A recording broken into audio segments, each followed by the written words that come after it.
สบายดีท่านผู้ชมขอต้อนรับท่านเข้าสู่การนำเสนอเป็น Mac เนาะเป็นยี่ห้อของแท้เลยซูมให้ท่านผู้ชมได้เห็นเลยเนาะ GS เป็นยี่ห้อสั้นนำเนาะมีความทนทานแข็งแกร่งเนาะรับประกันการใช้งานอยู่1 เดือนถ้าว่าเอาไปใช้กับงานไม้บ่ว่าจะเป็นไม้ประเภทไม้เนื้ออ่อนเนาะเป็นไม้วิกไม้ซักเนาะหรือว่างานเฟอร์นิเจอร์ตกแต่ง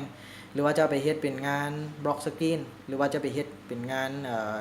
ยิงไม้บัวเนาะนำไส้ตัวนี้ได้เลยบ่ท่าไส้ลมเนาะแฮงดีดหรือว่าแฮงอาร์ตสามารถปรับได้เนาะคือท่านผู้ชมเห็นทีมงานเขาเข้ามาสิให้ท่านผู้ชมได้เห็นเลยเนาะบอลปรับเนาะบอลปรับอยู่บอลไหนเนาะให้ท่านผู้ชมได้เห็นเลยบอลปรับเนาะสามารถปรับได้อย่างแฮงดีดคอยแฮงสำหรับปรับได้เนาะเอาเป็นว่าเขาจะยิงให้กับท่านผู้ชมได้เบิ่งเนาะลูกที่ว่าเขายิงอยู่นี่ก็คือลูกแถมไปเนาะแถมไปน้ำตัวเครื่องมันจะมีลูกเดียว3ห้อย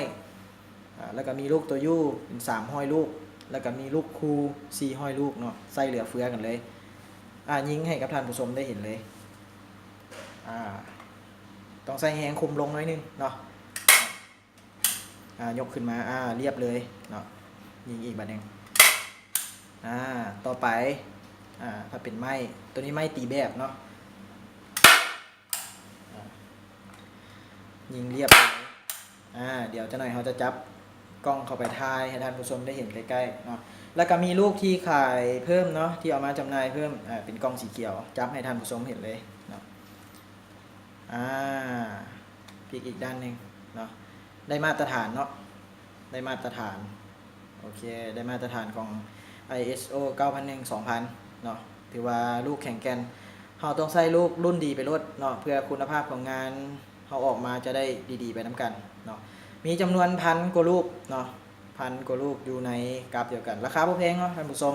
เราต้องใส่ตัวที่ว่าเป็นคุณภาพดีเนาะเราจะจับไม้แป้นขึ้นมาให้กับท่านผู้ชมได้เบิ่งเนาะเดี๋ยวทีมงานเขาเคลียร์ลูกออกไปก่อนเนาะโอเคเงียงด้านข้างขึ้นมาให้ท่านผู้ชมได้เห็นเลยเนาะถือว่าเห็นชัดเจนเนาะท่านผู้ชมเนาะยิงลูกลงได้เรียบเลยเนาะถือว่าเป็นงานที่ว่าละเอียดเนาะสำหรับท่านใดที่ว่าสนใจก็ติดต่อเข้ามาที่เราออนไลน์ช็อป168เนาะ020 590 22 168ขอขอบใจหลายๆ